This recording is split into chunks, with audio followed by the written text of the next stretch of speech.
right here on MLB Network, showcasing their uniform and their look for this season. They're ranked 16th in the country. Also in this field, Austin Peay, Seton Hall, and Nebraska, ranked number 24 in the preseason poll.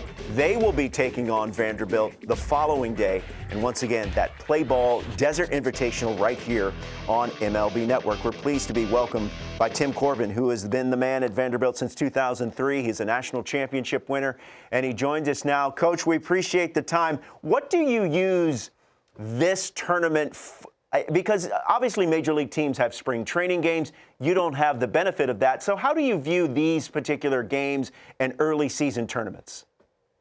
Well, they're spring training games for sure, but there's an importance to them, especially with the teams that we're playing. We're playing Grand Canyon, Nebraska, and then UC Irvine. So they're all regional teams. So you're going to kind of understand what your team is right out of the gates. And we do play a challenging schedule even before we get into the SEC. But this one in particular gives us a chance to get on the road. We got on the road during the course of the fall, albeit just one time. But this certainly gets to challenge us in a foreign ballpark against three quality teams.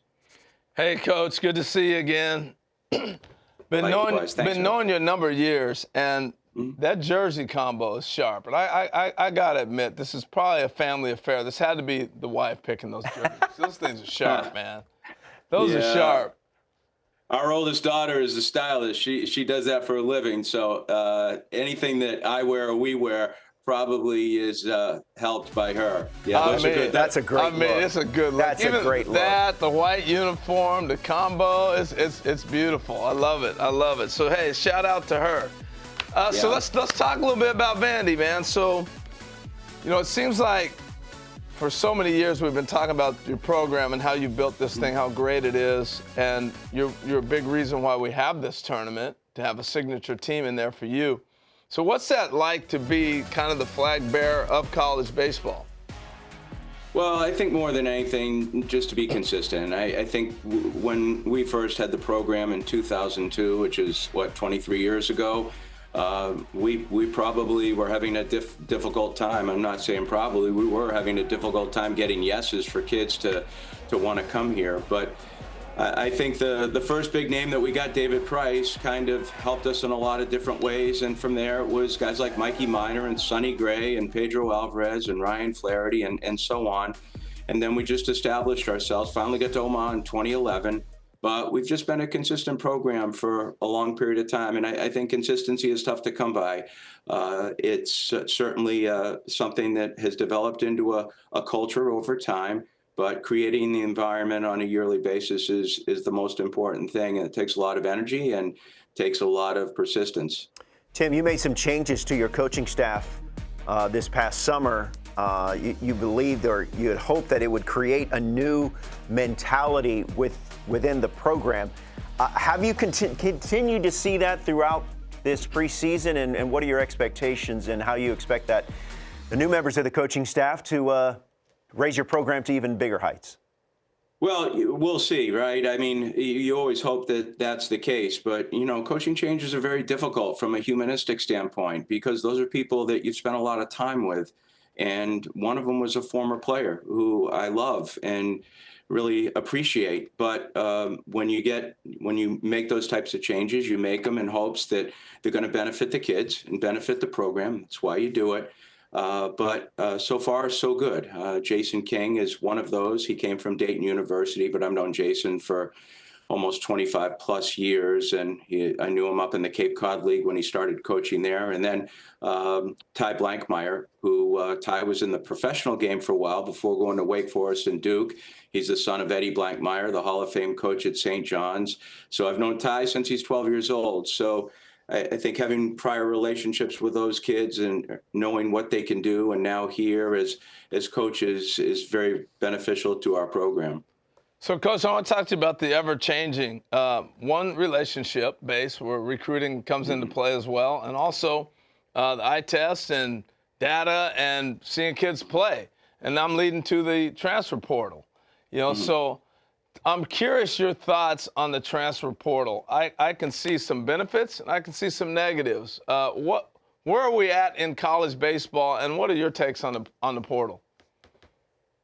Well, that's a big subject. I mean, I do think it has some strengths. To your point, it does for kids that potentially want to play elsewhere and it hasn't worked out at the prior place that they chose. But at the same time, it's probably turned into a free agent system with no parameters. And Yeah. if you want to get a good player at a bigger school, a Power Four school, then what you can often do is pick and choose kids from other places, and the long-term benefits are I'm not sure. I think we just got done with a 2014. We won the national championship in 2014, and we just had a reunion a couple weeks ago.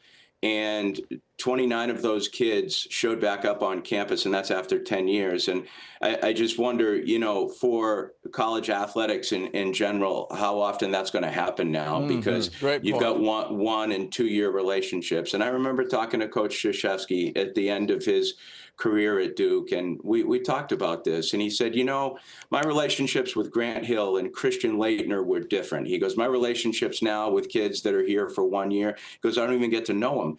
And I think part of the reason you went into college athletics was because of the student athlete involvement and the relationships you can have with those kids. And we've still been able to maintain that here. It hasn't been difficult for us. Have we used the portal? We have, not to the degree that maybe other schools have, but at the same time, I still like the ability to have kids for 3 and 4 and 5 years inside of your program. The developmental system is very important to us. That's where I was going to go next with this subject, and then we'll move off of it. But being able to develop, and it seems like we're almost in a generation where if I'm not playing, I'm out.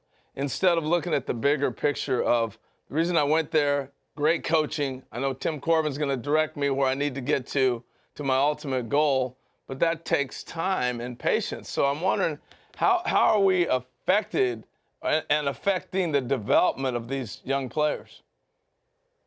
Well, yeah, I think it's more about mental development for me. I mean, you've got an NFL MVP that went to junior college and then had to, play 4 years, finished up at Wyoming before he was a great quarterback in the NFL. Mahomes, same thing, long period of time in college. Those were kids who had to be patient, and they were on depth charts. And I think what you're seeing now, especially in football and baseball too, is parity is going to exist, and that's not a bad thing. But there's no such thing as being patient on a depth chart. If you're not playing, then you're going to go somewhere else to get what you want. The challenges of growing as a player come with the ability of learning a team role before a playing role. And a team role is really important, because if you're a parent, that's all you are. You are a team player. It's never about yourself. It's always about your kids. It's always about your teammate, your husband or wife. And I don't know, 15 years from now, when you take all these transfers, and if they're married, you wonder how long their marriage is going to last. Are they going to go in the portal because something doesn't work out in a marriage and then move on to someone else? So I don't know. I don't know if we're really teaching kids and developing kids in a way that they can overcome challenges because of just being patient and working hard to get what you want. But as you said at the beginning, there are some positives to it, but I'm not so sure those positives outweigh the long-term negatives for these guys. As you said in the beginning, this could be a long conversation on that. That's great wisdom on that part. Thank you. Well, let's move off of that. We'll go on to the next couple things for you. Well, Tim, we look forward to watching you guys this coming Friday as you open the season against Grand Canyon, 8 o'clock Eastern, right here. What are we going to see on from the your network team, Tim, this year? And then we'll let you go. Well, hopefully a little bit of everything. Hopefully our pitching is going to be pretty decent, and I think there's some speed and power to our team. So hopefully pretty well-balanced group. Awesome. Be on the lookout for R.J. Austin, recently named to the preseason watch list for the Golden Spikes Award, led the team in batting average, runs, hits, and RBIs. So, Coach, we look forward to watching your team play this weekend, and good luck the rest of the way.